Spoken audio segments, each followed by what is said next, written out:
Oke anak-anak, bertemu kembali dengan Bapak Hirul. Kita akan belajar tentang komponen komputer. Nah, kita akan mulai, yaitu perangkat keras komputer. Nah, kita awali ya. Jadi, perangkat keras komputer adalah semua bagian fisik komputer yang berfungsi untuk memberikan masukan, mengolah, dan menampilkan keluaran dan digunakan oleh sistem untuk menjalankan perintah yang telah diprogramkan. Nah, kita lihat. Nah, ini adalah perangkat keras, juga merupakan bagian dari sistem komputer di mana perangkat keras komputer berfungsi sebagai eksekutor dari perintah yang telah diprogramkan melalui perangkat lunak yang ditanamkan pada perangkat keras. Jadi, perangkat keras bukan hanya berarti sebuah benda, tetapi juga harus memiliki keterkaitan dengan sistem komputer melalui perangkat lunak.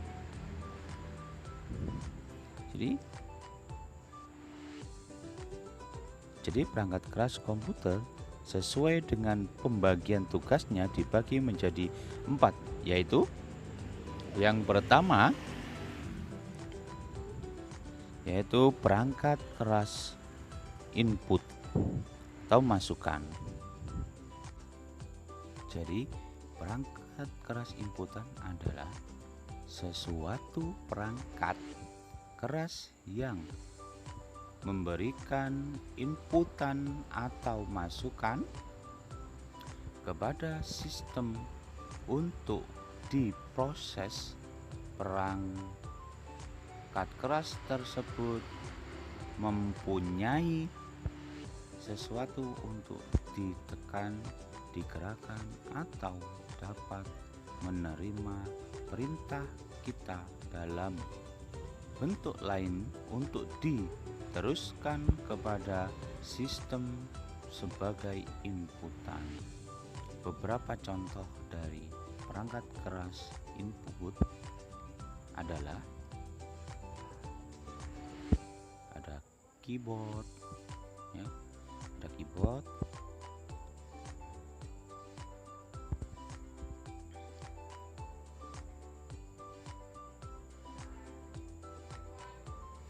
di mana keyboard itu berfungsi untuk mengetik atau memasukkan huruf, angka, karakter khusus, serta melakukan perintah-perintah untuk menyimpan file dan membuka file.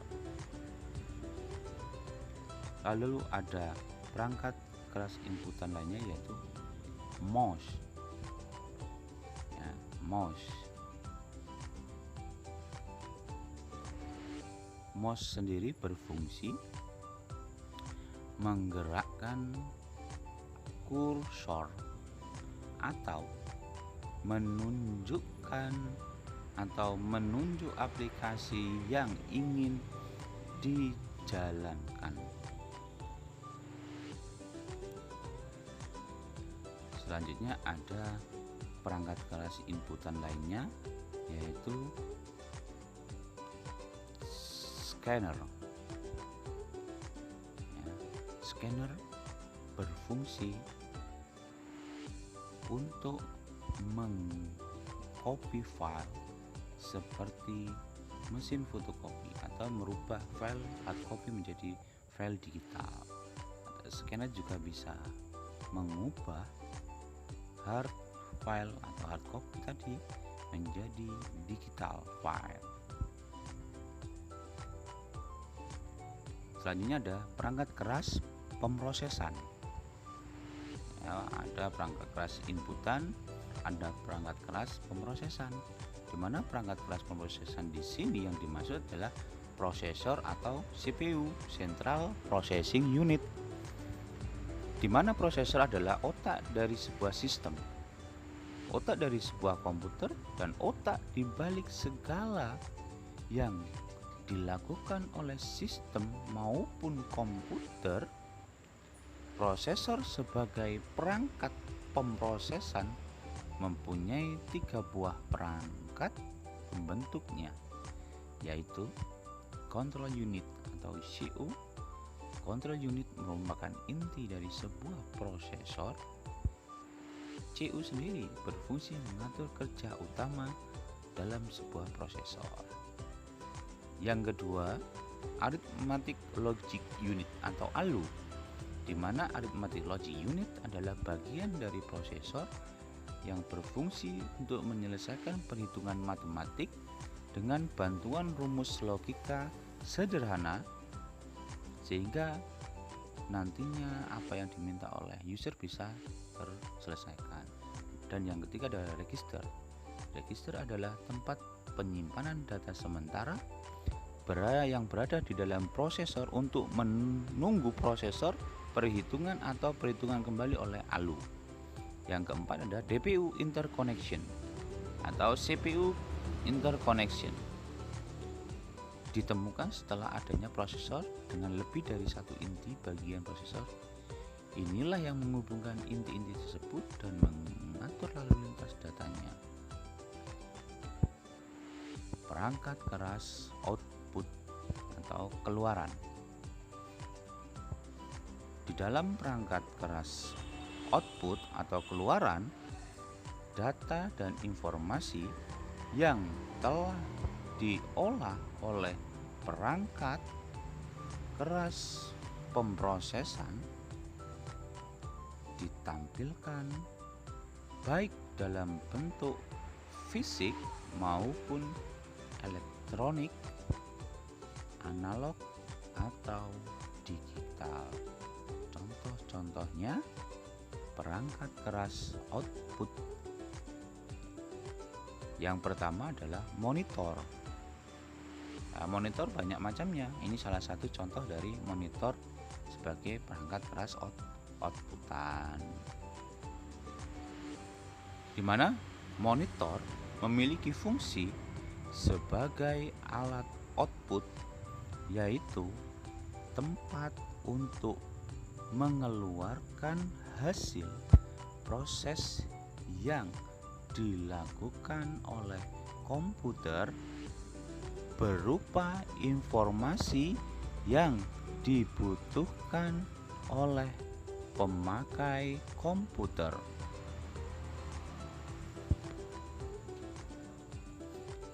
Yang selanjutnya adalah sound, ya, sebagai perangkat keras outputan atau speaker yang lebih kita kenal.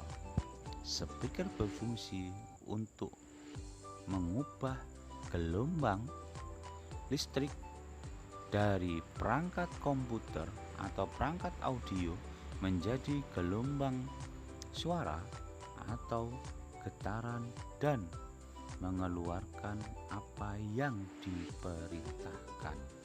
Sistem komputer berbentuk audio atau suara.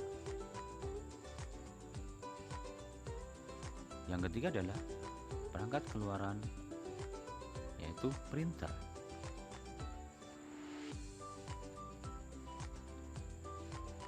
Printer berfungsi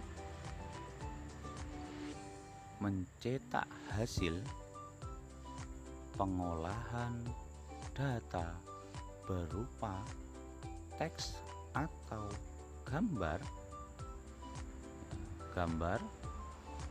atau hard copy.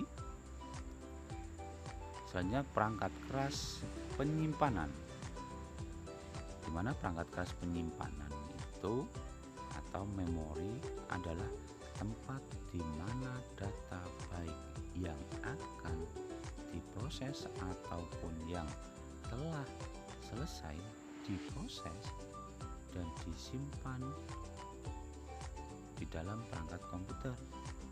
Nah, perangkat keras penyimpanan dapat dibagi menjadi dua macam, yaitu memori primer, di mana memori primer adalah perangkat keras penyimpanan yang kecepatan datanya sangat cepat, tetapi data yang disimpan tidak permanen. Contohnya RAM, Random Access Memory, atau biasanya kita singkat dengan RAM. Yang kedua adalah memori sekunder, adalah perangkat keras penyimpanan yang kecepatan datanya lebih lambat, tetapi data di dalamnya dapat bertahan meskipun suplai daya telah dihentikan. Contohnya hard disk, SSD, flash disk. Nah, contoh memori primer. Ini merupakan contoh memori primer. Secara fisiknya bisa kita lihat itu adalah RAM. RAM itu ada DDR1, DDR2, DDR3. Ya. Nah, ini digunakan sebagai tempat penyimpanan sementara. Nah, RAM sendiri merupakan kepanjangan dari Random Access Memory. Nah, ini adalah contoh memori primer. Jadi kalian bisa nantinya lebih memahami lagi perangkat keras yang digunakan untuk tempat penyimpanan baik sementara, baik primer maupun sekunder. Ya, contoh memori sekunder yaitu hard disk, SSD, flash disk, dimana meskipun daya simpannya itu lambat, tetapi dia lebih lama dalam hal penyimpanan, yaitu hard disk. Di situ ada flash disk yang nomor 2, dan yang nomor 3 adalah SSD. Ya, sehingga kita mengerti macam-macam memori sekundernya, ya, hard disk, flash disk, dan SSD. Untuk fungsinya intinya sama, yaitu sebagai tempat penyimpanan data secara permanen.